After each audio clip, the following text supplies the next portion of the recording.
अब आते हैं आज की कहानी के ऊपर। कहानी बिहार की है, बिहार के नालंदा ज़िले की, बहुत मशहूर है नालंदा यूनिवर्सिटी की वजह से भी। इसी नालंदा में एक ऐसा परिवार रहता था, कहते हैं कि जिस परिवार के लोग बड़े ऊंचे ऊंचे पदों पर काम करते हैं। एक भाई तो राज्यसभा के MP, सांसद, वकील भी, और भी बाकी लोग बड़े बड़े ऊंचे पदों पर। अमीर परिवार। और जिस परिवार की मैं कहानी सुना रहा हूँ वो परिवार करोड़पति बल्कि अरबपति भी कह सकते हैं, क्योंकि 100 बीघा ज़मीन की कीमत क्या होगी ये आप लोग बेहतर समझ सकते हैं। 100 बीघा ज़मीन, ना मालूम कितने अपार्टमेंट में फ्लैट्स, कई दुकानें। ऐसे ही घर की ये कहानी है। कहानी है नालंदा ज़िले के रहने वाले मुरगांव, एक गांव है वहाँ पर, कामेश्वर सिंह की। कामेश्वर सिंह एक ज़मींदार, पंचायत के मुखिया भी रहे गांव के बरसों तक। गांव में उनका अरदब रौब, अच्छे परिवार से, अमीर। उनकी पत्नी राम सखी देवी, दोनों की शादी होती है। उसके बाद इनकी बेटियां पैदा होती हैं। कुल 5 बेटियों में एक ही बेटा होता है। 5 बहनों का एक भाई, इकलौता। बड़े प्यार से उसे पालते हैं, उसका नाम कन्हैया रखते हैं। कन्हैया बड़ा लाडला था क्योंकि घर का इकलौता बेटा था 5 बहनों पर। तो कामेश्वर सिंह भी खुश, राम सखी देवी भी खुश, कन्हैया की तमाम बहनें भी खुश। सब कुछ ठीक चल रहा था। धीरे धीरे वक्त बीतता है, कन्हैया बड़ा होता है। 1977 में उसकी उम्र 16 साल की हो जाती है। स्कूल में पढ़ता था, ट्यूशन भी पढ़ाई कर रहा था। अब बोर्ड का एग्ज़ाम आ जाता है, मैट्रिक का, 1977 में। तो 1977 में 20 फरवरी 1977 को कन्हैया का बोर्ड का एग्ज़ाम था। बोर्ड का एग्ज़ाम देने के लिए वो इस गांव से दूर जाता है, लेकिन यही वो मनहूस तारीख थी जिसके बाद कन्हैया फिर कभी लौट कर अपने घर नहीं आता। एग्ज़ाम देने जाता और गायब हो जाता है। शाम तक नहीं लौटता, घर वालों को फिक्र होती है, इधर ढूंढते हैं, कहीं पता नहीं चलता। फिर उसके बाद अगले रोज़ कन्हैया की माँ पुलिस स्टेशन में जाकर उसकी गुमशुदगी की रिपोर्ट लिखा देती है। अब पुलिस भी ढूंढती है, घर वाले भी अपने हिसाब से ढूंढ रहे हैं, तमाम रिश्तेदार हैं इधर उधर की, कहीं शहर चला गया, कहीं और गया। लेकिन धीरे धीरे वक्त बीत जाता है, कन्हैया की कोई खबर नहीं मिलती। माँ बाप की उम्मीदें दम तोड़ने लगती हैं। कन्हैया अपने पिता का लाडला था। कामेश्वर सिंह और परेशान होने लगते हैं। कन्हैया की गुमशुदगी ने उनको शारीरिक रूप से भी तोड़ दिया। वो धीरे धीरे बीमार होने लगे। मोतियाबिंद भी था उनको, और बेटे के गम ने, बेटे की जुदाई ने उन्हें और परेशान कर दिया और कमज़ोर कर दिया। इधर ये माँ बाप कन्हैया की तलाश में दर दर भटकते रहे। कई पंडितों के दरवाजे पर गए, कई तांत्रिक से मिले। कुछ तांत्रिक ने कहा अगले 3 महीने में लौट आएगा, लेकिन वक्त बीत गया, कन्हैया नहीं लौटा। धीरे धीरे वक्त बीतता गया, 1 साल से 2 साल, 3 साल, चौथा साल आ गया, लेकिन कन्हैया की खबर नहीं मिली। माँ बाप, तमाम बहनें अपने उस गुम भाई के लिए रो रो कर, बुरा हाल उनका, बट उम्मीद नहीं छोड़ी, तलाश जारी थी। इसी दौरान 77 से अब कैलेंडर पलटता है और 1981 का साल आ जाता है, 1981। 20 सितंबर 1981। 20 फरवरी 1977 को गायब हुआ था कन्हैया, और 20 सितंबर 1981 की तारीख, जिस गांव में ये रहता था, मुरगांव, उस गांव के एक बराबर में गांव था। इस 20 सितंबर 1981 को उस गांव में एक नौजवान साधु आता है। उसने साधु का हुलिया बना रखा था, बाल बाल बड़े थे, और धीरे धीरे फिर वो गांव वालों से मिलता जुलता है। उसके बाद बताता है कि वो एक ज़मींदार का बेटा है साधु। कहता मैं पास के गांव मुरगांव उनका बेटा हूँ, कामेश्वर सिंह का मेरा नाम कन्हैया है। अब कन्हैया की गुमशुदगी की खबर आसपास के तमाम गाँव को थी, क्योंकि कामेश्वर सिंह का कद इतना बड़ा था, मुखिया थे, रईस थे, ज़मींदार थे, और ये भी पता था इकलौता बेटा है, गुम है। हर गांव में भी ढिंडोरा पिटवाया गया था कि कहीं कोई सुराग मिले तो बताए। तो अब ये साधु आता और अपने आप को कहता है कि मैं कन्हैया हूँ। इसके बाद वो अपने हाथ से कुछ कागज़ भी लिख के देता है, कहता है कि मैं कन्हैया हूँ। कुछ लोग जो कहते थे कि कन्हैया को हम जानते हैं वो कैसा लिखता, तो उसने लिख के दिया। हैंड राइटिंग भी बड़ी लगभग मिल रही थी। गाँव वाले बड़े खुश हो गए कि ज़मींदार साहब का बेटा लौट आया है, चलो ज़मींदार साहब के पास लेकर चलते हैं, कुछ इनाम भी मिलेगा। तब उस साधु को लेकर लोग मुरगांव पहुँचते हैं कामेश्वर सिंह के घर। कामेश्वर सिंह के घर जाकर वो बताते हैं कि आपका खोया हुआ बेटा मिल गया। कामेश्वर सिंह, उनकी माँ, बहनें खुशी के मारे एकदम बाहर भागती भी आती हैं।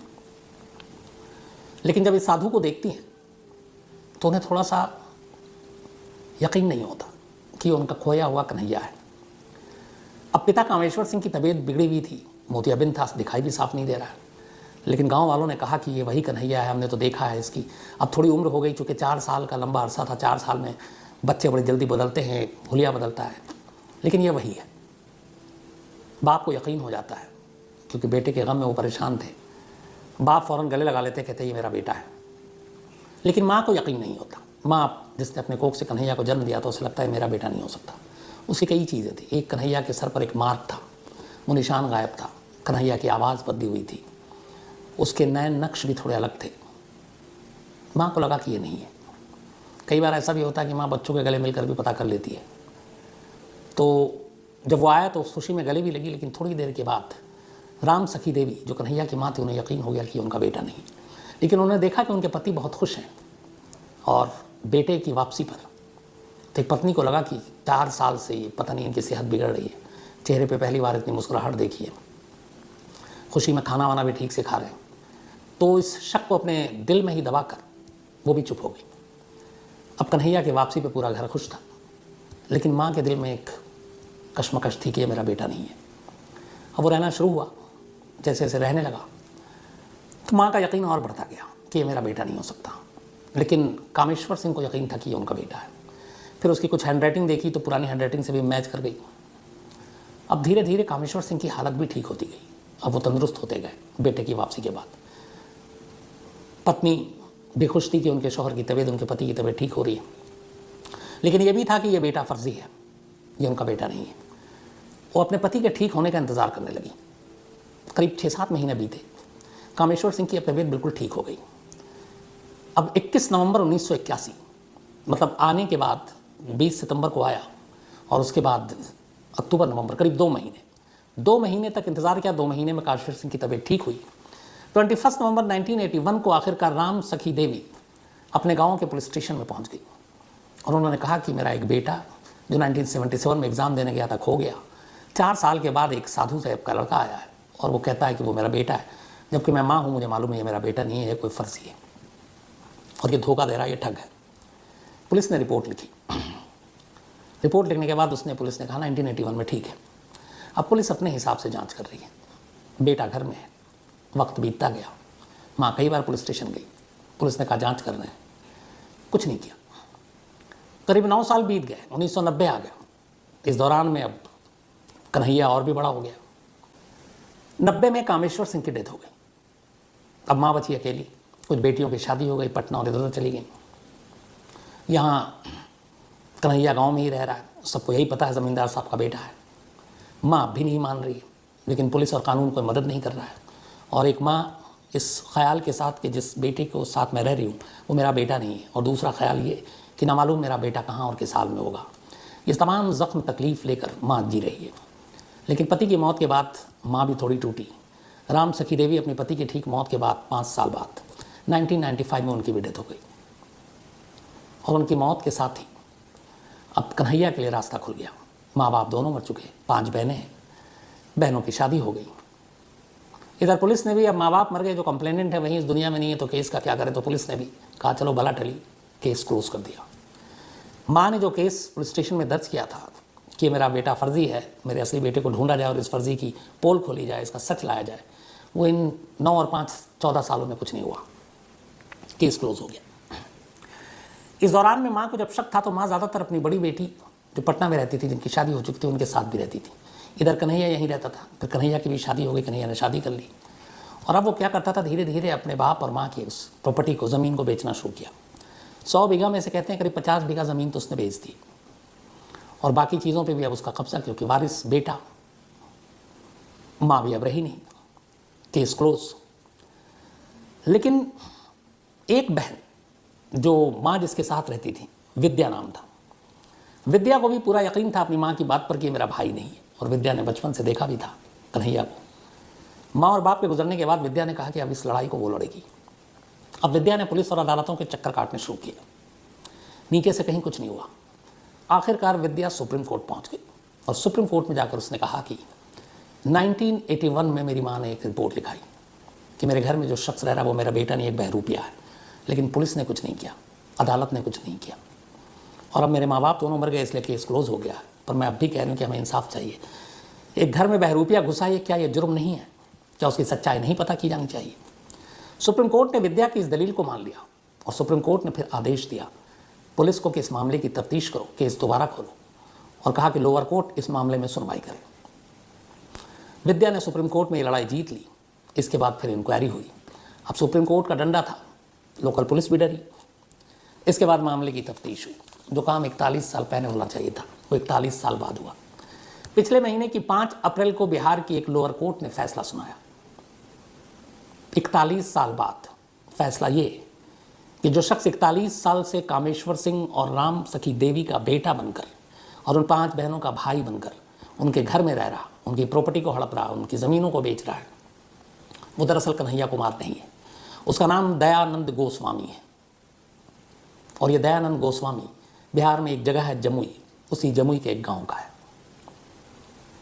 ये पूरा फैसला सुनाने के बाद कोर्ट ने कन्हैया कुमार उर्फ दयानंद को अलग अलग मामलों में 2-3 साल और एक 6 महीने, करीब 6.5 साल आप समझ लीजिए कि सज़ा सुनाई और जुर्माना सुनाया। जुर्माना नहीं भरेगा और इसके साथ ही उसे जेल भेज दिया। तो इस वक्त कन्हैया कुमार उर्फ दयानंद जेल में है, फर्जीवाड़े के चक्कर में। एक माँ बाप का 41 साल तक बहरूपिया बेटा बनकर रहने के जुर्म में, 5 बहनों का फर्जी भाई बनने के जुर्म में जेल की सज़ा काट रहा है। और अब ये जो सारी प्रॉपर्टी संपत्ति है अब ये बहनों के नाम होगी। अब सवाल ये था कि दयानंद का सच सामने कैसे आया। कुछ चीज़ें थी जो उसके खिलाफ गई। पहली, अदालत ने उससे पूछा कि 1977 में तुम एग्ज़ाम देने के लिए गए थे 20 फरवरी को, उसके बाद तुम गायब हो गए।